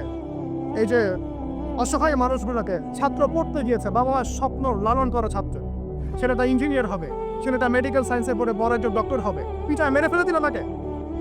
এত বড় সাহস! আর আমরা কিছুই বলতে পারলাম না, কিছু করলাম না। কি একটা অবস্থা চলছে! এগুলো যখন চলতে থাকবে একটা কওমের মধ্যে, আপনার মনে হয় যে আল্লাহ পক্ষ থেকে রহমত নেমে আসবে? লা ইলাহা ইল্লাল্লাহ বলা একজন মানুষ যদি বেঁচে থাকে, ওই একজন মানুষের সম্মানে আল্লাহ পাক কিয়ামত দিবে না ইনশাআল্লাহ। সে একজন মানুষকে এভাবে নির্মমভাবে পিটিয়ে মেরে ফেলো তোমরা। এখন মানুষকে পেটানো শুরু করেছো। নবী সাল্লাল্লাহু আলাইহি ওয়াসাল্লাম শেষ জামানের হাদিস সম্পর্কে বলেছিলেন যে আমি এক শ্রেণীর মানুষকে দেখি নাই যারা আসবে, মানুষকে নির্মমভাবে মারবে, নির্মমভাবে মানুষকে পিটিয়ে মারবে। আর কোরআন খুলে দেখেন, একটা জাতির কথা আল্লাহ পাক বলেছেন। এই জাতির নাম হচ্ছে আদ জাতি। কোন জাতি ভাই? এই আদ জাতিকে আল্লাহ পাক ধ্বংস করেছিলেন ঝড় দিয়ে, ঝাপটা দিয়ে। আল্লাহ পাক এই কম সম্পর্কে বলেছেন ওয়াইযা বাতাসতুম জাব্বারিন। ওরা শিরক কুফর তো করতোই, কিন্তু এর পাশাপাশি একটা বড় পাপ করতো। ওই পাপটা হচ্ছে এরা যখন মানুষকে পেতো, পিটিয়ে মেরে ফেলতো, নির্মমভাবে পিটিয়ে মেরে ফেলতো। এই আদ জাতির পাপ তোমরা করা শুরু করেছে। আমাদের শহরে এগুলো চলছে না এখন? দিনে দুপুর রাস্তাঘাটে এগুলো চলছে। শিক্ষা প্রতিষ্ঠানে গিয়ে এগুলো মাস্তানি করতে গিয়েছো তোমরা। আমার ভাই হয়ে যদি এই কাজ করো, আমি তোমার চেহারা পর্যন্ত দেখতে যাবো না ইনশাআল্লাহ। আল্লাহ রাব্বুল আলামিন আমাদেরকে উমরের শাসন দান করুন বলে আমি। একটা মাস উমরের শাসন যদি চলে না, দেখো সব লাইনে চলে আসছে ইনশাআল্লাহ।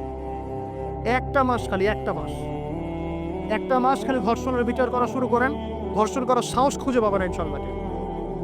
কোনো কোনো মাদ্রাসাতে আমরা দেখেছি, কোনো মাদ্রাসাতেও এই যে হাফেজ ছাত্র হতে গিয়েছে, বাবা মা হাফেজ বানাবে, মাদ্রাসায় পাঠিয়েছে, মাদ্রাসার শিক্ষক ছেলেটাকে বালাৎকার করে রেখে দিয়েছে। হ্যাঁ, ঢাকা শহরের ঘটনা বলছি। আমাদের সন্তানটাকে কোথায় পাঠাবো? তাও পাপ যেই করুক, পাপ পাপি। এখানে যদি দাড়ি টুপিওয়ালা মানুষও পাপ করে, তাকেও শাস্তির আওতায় নিয়ে আসতে হবে। আল্লাহ মাদ্রাসায় আপনি ছাত্রকে বালাৎকার করবেন, মাদ্রাসায় আপনি সমকামিতা করবেন, আপনার তো লিঙ্গ কেটে জাতির সামনে উপস্থাপন করা দরকার। উমরের শাসন হলে এটাই হতো। উমরের শাসন হলে, আল্লাহর কসম করে বলছে, এগুলোই হতো। ওয়াজ মাহফিলগুলোকে দিনের এই পবিত্র আমানতগুলোকে অনেক জায়গায় ঠাট্টা মশকরার পাত্র বানানো হয়েছে। কোথাও দেখা যায় যে ওয়াজ মাহফিলে যে বললাম ডিজে জিকির চালু করা হয়েছে। ফাইজলামি শুরু করছো, দিন নিয়ে তো ফাইজলামি শুরু করছো। ইনশাআল্লাহ তাআলা অচিরেই এই উম্মতের মধ্যে এমন নেতৃত্ব আসবে ইনশাআল্লাহ, যে নেতৃত্বের আন্ডারে ইনশাআল্লাহ তোমাদের যে আগ্রাসন, মুসলিম বিশ্বের আনাচে কানাচে অসহায় মুসলিমদেরকে নির্যাতন করা হচ্ছে নির্মমভাবে। একটা বাচ্চা সে জানে না যে শিয়া কি সুন্নি কি, বোম মেরে নষ্ট উড়িয়ে দেওয়া, মাথার খুলি হয়ে একটা বাচ্চা, একটা মা জানে না শিয়াইজম কি সুন্নিজম কি, মিসাইল মেরে বোম মেরে হত্যা করে দেওয়া। সারা বিশ্ব জুড়ে এগুলোই করতেছে। সারা বিশ্ব জুড়ে মিডিয়ার মধ্য দিয়ে মুসলিমদেরকে আজকে সন্ত্রাসী বানানো হয়েছে। সারা বিশ্বে রক্ত ঝরবে আমাদের, আবার আমাদেরকেও সবাই সন্ত্রাসী বলে বেড়াবে। নাটক শুরু করেছে, নাটক। সারা বিশ্ব জুড়ে সবচেয়ে শান্তিকামী মানুষ কারা? আমরা অন্য কেউ আছে? সারা বিশ্বের মানুষের, নিরীহ মানুষের রক্ত কাদের হাতে লেগে আছে? আমাদের হাতে। আমরা ইরাকে মানুষ হত্যা করেছি, আমরা আফগানিস্তানে মানুষ হত্যা করেছি, আমরা উইঘুরদেরকে হত্যা করেছি, আমরা রোহিঙ্গাদেরকে হত্যা করেছি, আমরা বিগত 12, 14, 15 বছর ধরে সিরিয়াতে বাচ্চাদেরকে হত্যা করেছি, বিগত প্রায় 70 বছর থেকে প্যালেস্টাইনে আমরা মানুষকে হত্যা করেছি। আমরা কি এই যে লেবানন, জর্ডান এই জায়গাগুলোতে মানুষকে আমরা মারছি? আর সারা বিশ্বে আমাদেরকে আজকে সন্ত্রাসী কেন বলা হবে? কি কারণে বলা হয়? আর আমরা কেউ কোনো কথাও বলি না, মন থেকে ঘৃণাও করি না। এই কথাগুলো বলবেন কারা? বলবেন তো আলেম ওলামারা। এখন যদি আমরা এই ওয়াজ মাহফিলের স্টেজগুলোকে সার্কাসের মঞ্চ বানিয়ে ফেলি, এই আমানতের হর কে আদায় করবে? কে আদায় করবে? আল্লাহ পাক আমাদের সবাইকে বোঝার তৌফিক দান করুন। আমরা আশা করি ইনশাআল্লাহ তাআলা আমাদের উপরে যারা আছে তাদের বোধোদয় হবে ইনশাআল্লাহ তাআলা। আমরা কারো শত্রু নই, ইসলাম কারো শত্রু নয়, কারো খারাপ চায় না। ইসলাম চায় সমাজের ন্যায় প্রতিষ্ঠা হোক, এবং ন্যায়টা যে কারো হাত দিয়ে প্রতিষ্ঠা হোক, কোনো সমস্যা নাই। XYZ যেই হোক না কেন, যার হাতে ন্যায় প্রতিষ্ঠা হবে আমরা তার জন্য দোয়া করবো ইনশাআল্লাহ। আর যে অন্যায়কে প্রশ্রয় দিবে, প্রতিষ্ঠা করবে, আমরা তার ধ্বংসের জন্য আল্লাহর কাছে দোয়া করবো ইনশাআল্লাহ। আর আল্লাহ পাকের গজব যখন নেমে আসবে, কেউ ঠেকাতে পারবে না। আমি বলে দিয়েছি প্রথমেই, সবকিছু মালিককে, সব ক্ষমতা কার হাতে? প্রিয় যুবক ভাইয়ের স্পেশালি আগামী দিনে ইসলামের পতাকা হাতে নিয়ে বিশ্বকে চ্যালেঞ্জ করার জন্য এখন থেকে প্রস্তুত হয়ে যান। একদিনের মাহফিল দিয়ে কিছু হবে না, একদিনের মাহফিল দিয়ে গরম বক্তব্য দিয়েও কিছু হবে না। আপনাদের সবাইকে কনস্ট্রাকটিভ কাজ করতে হবে। প্রত্যেক মুসলিম ভাইকে 5 ওয়াক্ত নামাজ আদায় করতে হবে। আল্লাহ পাক তৌফিক দান করুন। প্রত্যেক ভাইয়ের যাদের যাকাত ফরজ হয়েছে, যাকাত অবশ্যই দিতে হবে। বেশি বেশি দান সদকা করবেন। নিজের পরিবারের মধ্যে কোনোভাবেই অনইসলামিক কোনো সংস্কৃতি আসতে দিবেন না। নিজের পরিবারের মধ্যে পর্দা প্রতিষ্ঠা করবেন। কোনো অবস্থাতেই হারাম রিজিকের দিকে যাবেন না। আপনার সন্তান থেকে ছোটবেলা থেকেই মুসলিম রূপে মানুষ করবেন, কোনো রকম অমুসলিম কালচারে বড় করবেন। আপনার সন্তানদেরকে ছোটবেলায় কোরআন শেখাবেন, হাদিস শেখাবেন, আলেম ওলামার সোহবত দিবেন, হকপন্থী আলেম চিনবেন, তাদের কাছে সন্তানদেরকে পাঠাবেন ইনশাআল্লাহ। ইসলামকে নিয়ে ঠাট্টা বিদ্রুপ করবেন না, রং তামাশা করবেন না। এই যুগ সম্পর্কে সচেতন থাকবেন। কি হচ্ছে, কি চলছে, হাদিসে কি আছে, কোরআনে কি আছে, সামনে কি হতে পারে, সচেতনতা তৈরি করবেন। এই চলমান ফিতনাময় পরিবেশে নিজের ঈমান আমলকে এমনভাবে ধরে রাখবেন যেমন করে হাতের মধ্যে মানুষ আগুন ধরে রাখে, ঈমান ধরে রাখে। পরিবারের মধ্যে বেপরদামিকে স্থান দিবেন না। পরিবারের ছেলে কি করছে, মেয়ে কি করছে, আপনার আত্মীয় স্বজনের হক ঠিক আছে কিনা, প্রতিবেশীর হক ঠিক আছে কিনা, প্রতিটা বিষয়ে as a Muslim leader of the family আপনাকে এগুলো দেখতে হবে। আল্লাহ পাক তৌফিক দান করুন। এবং বেশি বেশি সামাজিক কিছু অ্যাসোসিয়েশন গড়ে তুলবেন, যেগুলো সামাজিক অন্যায়গুলোকে প্রতিরোধ করবে ইনশাআল্লাহ। সামাজিকভাবে ন্যায় ছড়িয়ে দিবে, সামাজিকভাবে ইসলাম ছড়িয়ে দিবে ইনশাআল্লাহ। শিক্ষা প্রতিষ্ঠান গড়ে তুলবেন যেখানে জেনারেল এবং ইসলামিক শিক্ষার সমন্বয় থাকবে, আলোকিত প্রজন্ম গড়ে উঠবে ইনশাআল্লাহ তাআলা। এরকম সমাজের অবস্থায় কি আল্লাহর আযাব আসবে না রহমত আসবে? এই হচ্ছে আমাদের সমাজের অবস্থা এখন। কতগুলো বলে শেষ করব? প্রতি ঘরে ঘরে ব্যভিচার ঢুকে পড়েছে, ঘরে ঘরে ব্যভিচার, পরকীয়া ঢুকেছে, পরকীয়া। আর অর্থনৈতিক ক্ষেত্রে ঘরে ঘরে ঢুকেছে সুদ আর সুদ, ঘুষ ঢুকেছে ঘুষ, এদিকে সুদ ঢুকেছে, দুর্নীতি ঢুকেছে, অন্যের সম্পদ অন্যায়ভাবে হস্তক্ষেপ করার নোংরা সংস্কৃতি ঢুকে পড়েছে প্রত্যেক জায়গায় জায়গায়। আমাদের ইয়াং জেনারেশন নিজেদের ইতিহাস ভুলে গেছে যে আমরা কার উত্তরসূরি। খালেদ বিন ওয়ালিদের নামও তারা জানে না, উমর ইবনে খাত্তাবের নাম জানে না, তারেক বিন জিয়াদকে চিনে না, মুহাম্মদ বিন কাসিমকে চিনে না। এরা ক্রিস্টিয়ানো রোনাল্ডোকে চিনে, এরা মেসিকে চিনে, নেইমারকে চিনে, এরা আমাদের ক্রিকেটারদেরকে চিনে। মাসার যারা এখন বিপদগামী ছিলেন আমরা মনে করতাম তারাই এখন হেদায়েতের দিকে আসছেন, আর আমরা এখন মুসলিম ঘরে জন্মগ্রহণ করে নামাজ ছেড়ে দিচ্ছি, কোরআন পড়া ছেড়ে দিচ্ছি। এটা কি ধরনের কথা? আমার পরিবারের মা বোনরা কিভাবে বেপরদায় বাইরে যায়? আমার পরিবারের কর্তা আমি কেমন করে আমার পরিবারের স্ত্রী সন্তান মেয়েরা বাইরে বেপরদায় যাবে? কিভাবে যাবে? আমি তো পরিবারের কর্তা, আমি পরিবারের স্বামী, আমার স্ত্রী কেমন করে বেপরদায় বাইরে যাবে? আমার ছেলে কেন নামাজ পড়বে না? নামাজ না করে সে ভাত খাবে কিভাবে? নামাজ না করে আমার পরিবারে আমার ছেলে ভাত খাবে কিভাবে? আমার মেয়ে কেমন করে ভাত খাবে? অতএব পরিবারটাকে শক্ত করেন, হালাল খান, সামাজিকভাবে ইসলামটাকে এগিয়ে নেন, ইনশাআল্লাহ দেখবে একদিন বরং বরেশ্বর ইসলাম কায়েম হয়ে যাবে। আর আমরা কারোর জন্য বদদোয়া করবো না, আমরা দোয়া করবো আল্লাহ পাক যেন ঊর্ধ্বতন কর্তৃপক্ষ সবাইকে হেদায়েত দান করে এবং অন্যায়ের বিরুদ্ধে দাঁড়ানো তৌফিক দান করে, এবং তাদের হাতে হলেও আল্লাহ পাক যেন ন্যায় প্রতিষ্ঠা করার তৌফিক দান করে। আর ন্যায় কোনটা ন্যায় কোনটা অন্যায় এগুলো এসব প্রোটেস্ট্যান্ট মুসলিমরা আপনাদেরকে শেখাতে পারবে না। যারা ইসলাম, কোরআন, সুন্নাহ, সমকালীন বিশ্ব ইতিহাস, অর্থনীতি, সংস্কৃতি, দেশীয় কালচার সব সম্পর্কে জ্ঞান রাখে, এই মানুষরা আপনাকে বলতে পারবে কোনটা সত্য কোনটা মিথ্যা, কোনটা হক কোনটা বাতিল। একজন কবর পূজারী আপনাদের কি হেদায়েত দিবে?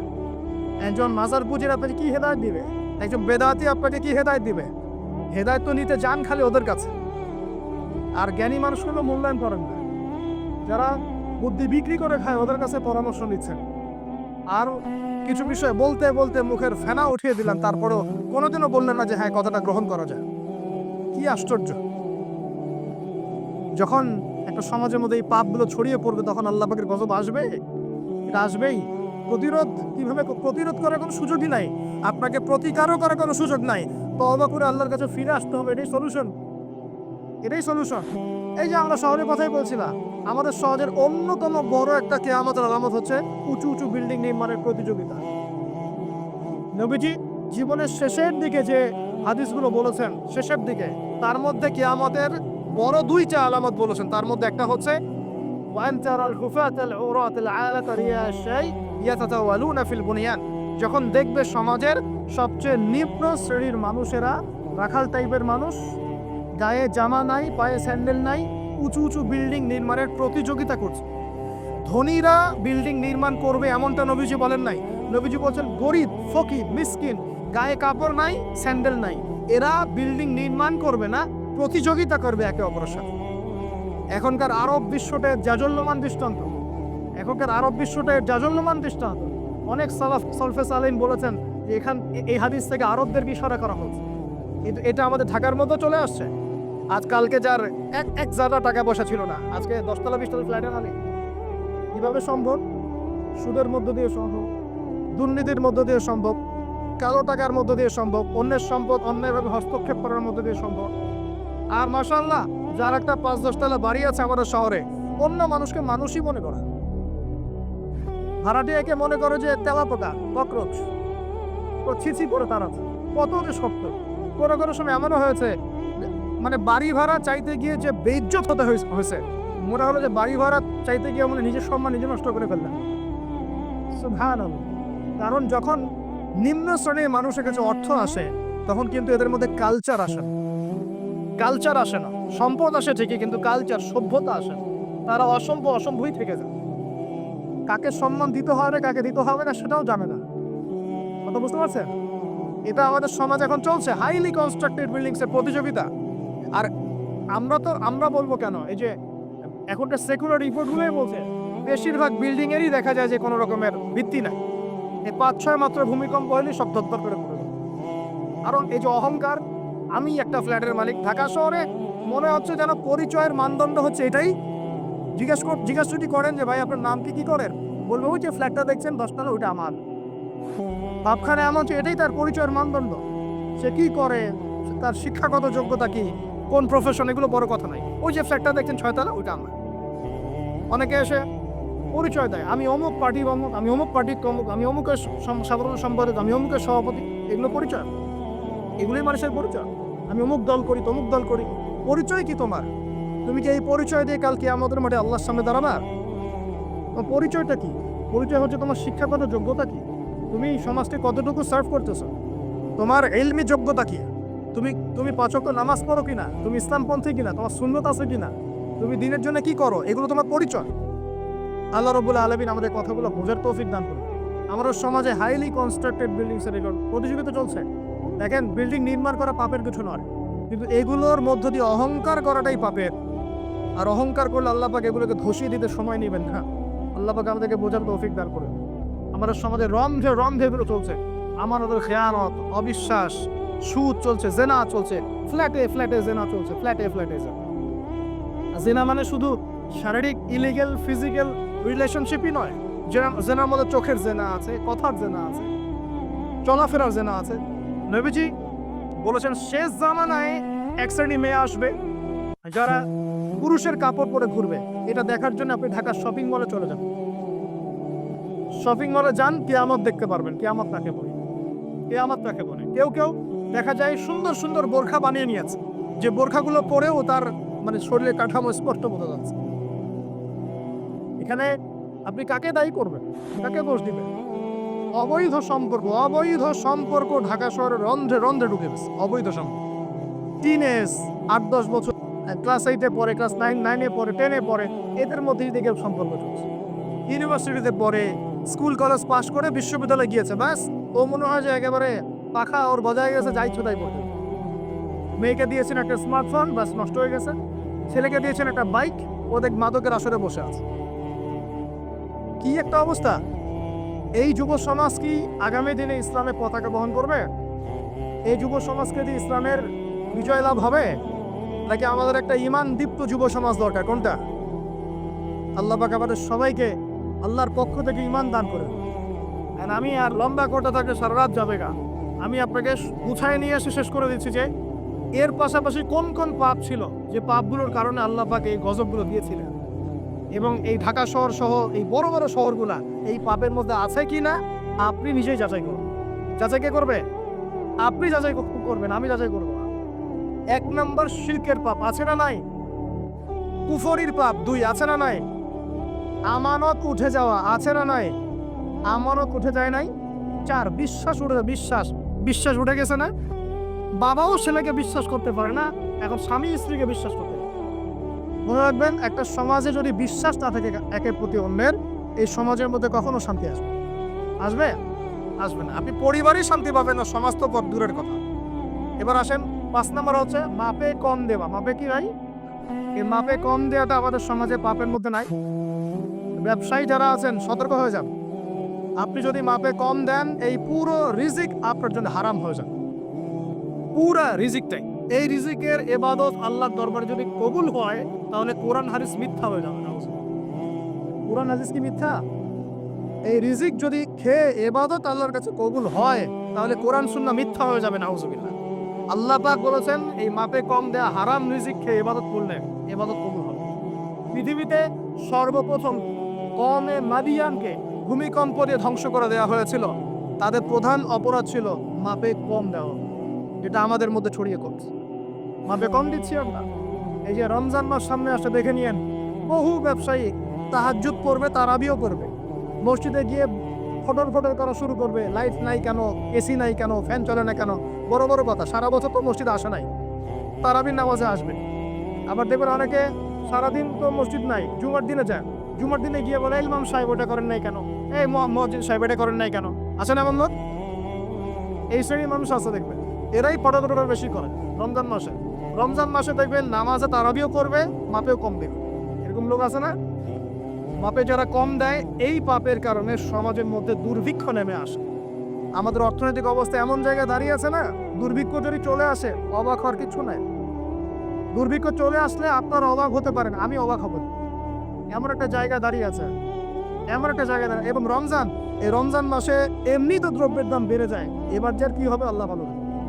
আমার মনে হয়, আমার ভয় হয়, একদম নিম্নবিত্ত মানুষ যারা এবার রোজা রেখে ইফতার যখন করবে তখন হাত তুলে আল্লাহর কাছে বদদোয়া করা শুরু করবে। আমার ভয় হয় এবার। অপেক্ষা করেন, দেখতে থাকেন সামনে কি হবে। প্রতিটা পণ্যের দাম অলরেডি বাড়া শুরু হয়ে গেছে।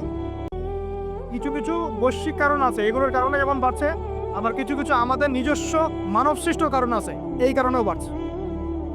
মানব সৃষ্ট কারণগুলো বুঝতে হলে আপনাকে বেসিক কিছু অর্থনীতি বুঝতে হবে। এটা পড়াশোনা করেন, দেখবেন আমি গত লেকচারে বলেছি। আল্লাহ রাব্বুল আলামিন আমাদের সবাইকে হালাল খাওয়ার তৌফিক দান করেন। সমাধান কি তাহলে? সমাধান হচ্ছে অপচয় কমাতে হবে।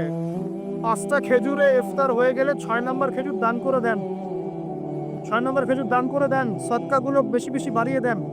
এই যে মানুষগুলো খেতে পারবে না, ওদের ঘরে ঘরে গিয়ে ইফতারগুলো পৌঁছে দেন, মাসের বাজার করে দেন। যাদের সামর্থ্য আছে, জাকাত ফরজ হয়েছে, জাকাতগুলো দিয়ে দেন। আল্লাহ পাক তৌফিক দান করুন। দুর্নীতি বন্ধ করেন, কালো টাকা বন্ধ করেন। কত টাকা পাচার হয়ে গেল বিদেশে, সেগুলো কে ফিরিয়ে নিয়ে আসবে? এটাই তো কাজ। মনে রাখবেন, একটা পাপের হিসেব না দিয়ে কাল কিয়ামতের মাঠে কোনো দায়িত্বশীল পার পাবে না ইনশাআল্লাহ। কোনো দায়িত্বশীল না। না, এই যে আমি লেকচার দিচ্ছি না, আল্লাহ পাক আমাকেও দাঁড় করাবেন। দাঁড় করায় বলবেন, তোমাকে আমি দিনের যে জ্ঞান দিয়েছিলাম সেই জ্ঞানের হক তুমি আদায় করেছো কিনা হিসেব দাও। এই যে বড় বড় মুফাসসিরে কোরআন, মুফতি, মুহাদ্দিস বসাচ্ছেন, পাংখা দিয়ে বাতাস করছেন, হ্যাঁ, চা খাওয়াচ্ছেন, কফি খাওয়াচ্ছেন। এক একজনকে আল্লাহ পাক দাঁড় করাবেন, বলবেন কোরআন সুন্নাহর যে আমানত দিয়েছিলাম সে আমানতের সাথে কতটুকু তুমি হক আদায় করেছো, হিসেব না দিয়ে পার পাবে না তুমি। ফাইজলামি মনে করেছেন নাকি দিনকে? ঠিক একইভাবে সমাজের, রাষ্ট্রের দায়িত্ব আল্লাহ পাক যাদেরকে দিয়েছেন, এক একজন ব্যক্তিকে আল্লাহ পাক দাঁড় করাবেন। দাঁড় করে জিজ্ঞাসা করবেন, কোন কোন জনগণের কোন কোন হক তুমি নষ্ট করেছো, কার কার হক দিয়েছো, কার কার দাও নাই, সবার সামনে হিসাব দাও, তারপর জমে দেবে। এত সহজ না, এত সহজ না। দুনিয়ার জীবনে প্রতিটা কাজের হিসাব আল্লাহর কাছে দিতে হবেই হবে, এটা গ্যারান্টি। এই প্রতিটা মেয়েকে আল্লাহ জিজ্ঞাসা করবেন, তোমাকে পর্দার বিধান দিয়েছিলাম, কেন পর্দা করো? প্রত্যেক মুসলিমকে আল্লাহ জিজ্ঞাসা করবেন, 5 ওয়াক্ত নামাজ ফরজ করেছিলাম, নামাজ পড়ো না কেন, ঠিক মতো পড়েছো কিনা? প্রত্যেক ধনীকে আল্লাহ জিজ্ঞাসা করবেন, দাঁড় করিয়ে করে, এক একজন করে, একসাথে 10 জন না, একজন একজন একজন করে আসো, একজন করে। এই আব্দুল্লাহ তুমি আসো, এই আব্দুর রহমান তুমি আসো, এই ওবায়দুল্লাহ তুমি আসো, এই রহিম তুমি, আব্দুর রহিম তুমি আসো। এক একজন করে আল্লাহ ডাকবেন, বলো তোমাকে ধন দিয়েছিলাম, কি করেছো? বলো তোমাকে ইলম দিয়েছিলাম, হক আদায় করেছো কিনা? বলো তোমাকে ক্ষমতা দিয়েছিলাম, কি করেছো? আমি জানি না আর কিভাবে ওয়াজ নসিহত করলে মানুষের কলিজার মধ্যে ঢুকতে হবে, আমার জানা নাই। আমি সহ প্রতি ব্যক্তি এই বিচারের সম্মুখীন হবেই হবে ইনশাআল্লাহ। আল্লাহ পাক আমাদের সবার জন্য বিচারটা সহজ করুন এবং এই কথাগুলো বুঝে আল্লাহকে ভয় করার তৌফিক দান করুন। আমাদের আন্ডারে যারা আছে সবার হিসেব আমাকে দেওয়া লাগবেই।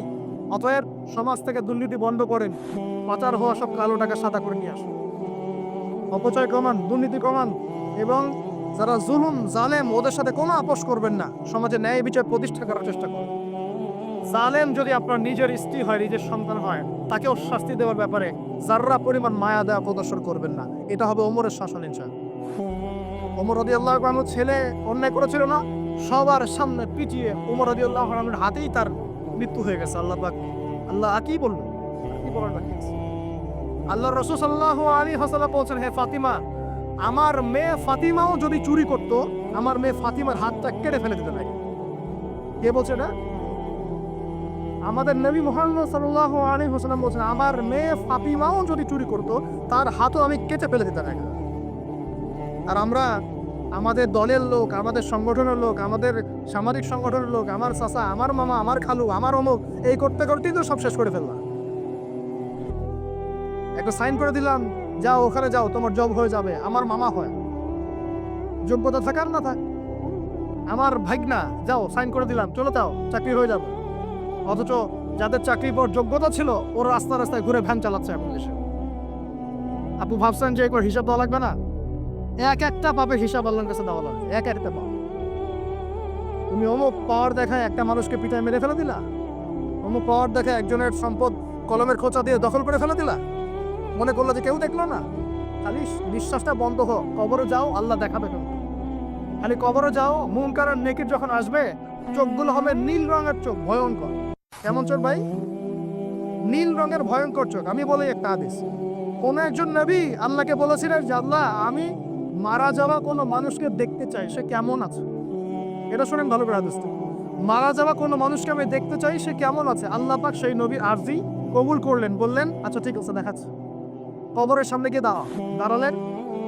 1000 বা 2000 বছর আগের কোনো ব্যক্তি যে মারা গেছে তাকে কবর থেকে চিন্তা করা, নবী দেখছেন এবং সে ভয় থরথর করে কাঁপছে, এখনো ভয় থরথর করে কাঁপছে। নবী জীবন আমাদের নবী নর, অন্য করে নবী, সেই নবী বলছেন যে তুমি ভয়ে কাঁপছো কেন, তুমি কত বছর আগে ইন্তেকাল করছো, কি তোমার হালচাল বলো আমাকে। সেই ব্যক্তি বলছে আমি আজকে থেকে 1000 বা 1500 বছর আগে মারা গেছি, আমি ভয়ে কাঁপছি। যখন আমি মারা যাচ্ছিলাম, মালাকুল মউত যে আকৃতি নিয়ে আমার সামনে এসেছিল, ওই আকৃতি আমি এখনো ভুলতে পারি না, তাই দেখে আমি থরথর করি না। তিনি বলছেন যে আমি 1500 বছর হয়ে গেছে আমার মউতে, কিন্তু আমার দেহ থেকে এখন পর্যন্ত রূহ কবজ করার যে কষ্ট, এই কষ্ট এখনো যায় না। আর এই সব দুর্নীতি করে আর অন্যায় করে মানুষের সম্পদ আত্মসাৎ করে অন্যের উপর অত্যাচার করে আমি ভাবছি যে আমরা কালকে আমাদের মাঠে পার পেয়ে যাবো। খালি কবরে যাও, তারপর বুঝবো। আল্লাহ রাব্বুল আলামিন আমাদের সবাইকে হৃদয়ের চোখটা খোলার তৌফিক দান করুন, হৃদয়ের কান দিয়ে কথাগুলো শোনার তৌফিক দান করুন, এবং আমাদের সবার কলব, মৃত কলব জীবিত করার তৌফিক আল্লাহ দান করুন। এই মাপে কম দেয় একটা পাপ যে বললাম সুদ, একটা বলেছি যে জেনা, একটা ব্যভিচার, আমানতের খেয়ানত, হ্যাঁ। তারপরে যার যোগ্যতাহীন ব্যক্তিকে যখন আপনি দায়িত্ব দিবেন, যখন মানুষ স্ত্রীর আঁচল ধরে বসে থাকবে, মায়ের সাথে খারাপ ব্যবহার করবে, বাবাকে দূরে ঠেলে দিবে, বন্ধু বান্ধবদের কাছে নিয়ে আসবে, যখন মসজিদগুলো হট্টগোল হবে, শোরগোল হবে, মসজিদ চকচিক্যময় হবে, হেদায়েত উঠে যাবে, যখন দেখবেন সময় সংক্ষিপ্ত হয়ে আসছে, যখন দেখবেন যে জহরাতুল কায়নাত, গান বাজনা বাদ্যযন্ত্রের সাথে সম্পৃক্ত যারা আছে, এই যে নর্তকী, এদের সংখ্যা বাড়তে থাকবে। ইউজাফু আলা রুউসিহিম বিল মাআজিফ, মানুষের কানের পাশে বাদ্যযন্ত্র বাজবে। মানুষ যখন এই যে মদকে হালাল মনে করবে, শুরিবাতিল খমর, মদ যখন মানুষ খাওয়া শুরু করবে, জেনাকে হালাল মনে করা শুরু করবে, হ্যাঁ, যখন মানুষ আত্মীয়কে সম্পর্ক নষ্ট করা শুরু করবে, এই যে যত রকম পাপ আপনি দেখছেন যা আমাদের এই সমাজগুলোতে চলছে, এগুলো যখন চলতে থাকবে, তখন আল্লাহর পক্ষ থেকে এই যে আসমানি গজব, জমিনের বালা, এই ভূমিকম্প বলেন, জালজালা, মহামারী, হ্যাঁ, আপোষের মারামারি, হত্যা, রাহাজানি, এই যে আপনার আর কি বলবো, আর কি আছে, এই যে আকৃতি বিকৃত হওয়া, ভূমি ধসে যাওয়া, আসমানের গজব, মহাপ্লাবন, জলোচ্ছ্বাস, বন্যা ইত্যাদি, যে পাপগুলোতে আল্লাহ পাক বিভিন্ন জাতিকে ধ্বংস করেছেন, এই সমস্ত আযাব আল্লাহর পক্ষ থেকে একটা একটা করে আসবে, একটা স্পেশালি 4টা-5টা। একটা হচ্ছে রিহন হামরা, গরম বাতাসের আযাব আসবে, গরম বাতাস আসতে থাকবে, গরম, এমন গরম বাতাস আসবে যে বাতাসে জনগণের বেঁচে থাকা অতিষ্ঠ হয়ে যাবে। 2 নম্বর আসবে জালজালা, এমন ভূমিকম্প, সানাওয়াতু জালাজি, ভূমিকম্পের বছরগুলো, একটা দুইটা না, বছরগুলো একটার পর একটা আসতে থাকবে। আর কি আসবে, খসফন, মানে জমিন ভিতরে ধসে যাবে, নিচে নেমে যাবে। আর মাসখান, মানুষের আকৃতি পরিবর্তন হয়ে যাবে। আর পালফান, আকাশ থেকে পাথরের বৃষ্টি বর্ষণ করা, এগুলো আসতে থাকবে। এছাড়া আমাদের হাতের কামাইগুলো তো আছেই। আল্লাহ রাব্বুল আলামিন আমরা সবাইকে, স্পেশালি ঢাকা শহরের বাসিন্দা আমরা যারা আছি, আমরা যারা দিনী ভাই, আমাদেরকে সমস্ত পাপগুলো ছেড়ে দেওয়ার তৌফিক দান। আল্লাহ পাক আমাদের সবাইকে শিরকের পাপ ছেড়ে দেওয়ার তৌফিক দান করুন, কুফরের পাপ ছেড়ে দেওয়ার তৌফিক দান করুন। এই অহংকার, সম্পদের অহংকার আল্লাহ পাক বন্ধ করার তৌফিক দান করুন। আল্লাহ পাক আমাদের সবাইকে দুর্নীতি বন্ধ করার তৌফিক দান করুন, ন্যায় প্রতিষ্ঠা করার তৌফিক দান করুন। আল্লাহ রাব্বুল আলামিন আমাদের সবাইকে, স্পেশালি যুবক যুবতী যারা আছে, সবাইকে জেনা ছেড়ে দেওয়ার তৌফিক দান করুন, পবিত্র চরিত্রকে পবিত্র রাখার তৌফিক দান করুন, এই পর্নোগ্রাফি থেকে দূরে থাকার তৌফিক দান করুন। আল্লাহ পাক এই যুব সমাজকে মাদক থেকে দূরে থাকার তৌফিক দান করুন। আমরা দোয়া করি যুব সমাজকে আল্লাহ পাক এই পতিতাবৃত্তি, ব্যভিচার থেকে বাঁচিয়ে রাখুন। পরিবারগুলোর মধ্যে আল্লাহ পাক শান্তি দান করুন। এই ব্যভিচার থেকে, এই বিশ্বাসহীনতা থেকে, আমানতহীনতা থেকে আল্লাহ পাক আমাদেরকে বাঁচিয়ে রাখুন। আল্লাহ পাক আমাদের শাসকবর্গকে হেদায়েত দান করুন। আল্লাহ পাক জনগণকে হেদায়েত দান করুন। আল্লাহ রাব্বুল আলামিন আমাদের সবাইকে অপচয় বন্ধ করার তৌফিক দান করুন। সবাইকে নামাজি বানিয়ে দিন, সবাইকে কোরআনওয়ালা বানিয়ে দিন, সবাইকে হাদিস চর্চা করার তৌফিক দান করুন, রাসূলের সুন্নত মাফিক জীবন গড়ার তৌফিক দান করুন। সমস্ত পরিবারগুলোতে ইসলামী পর্দা কায়েম করার তৌফিক দান করুন, নামাজ প্রতিষ্ঠার তৌফিক দান করুন, পরিবারগুলোর মধ্যে হালাল রিজিকের ব্যবস্থা আল্লাহ করে দিন।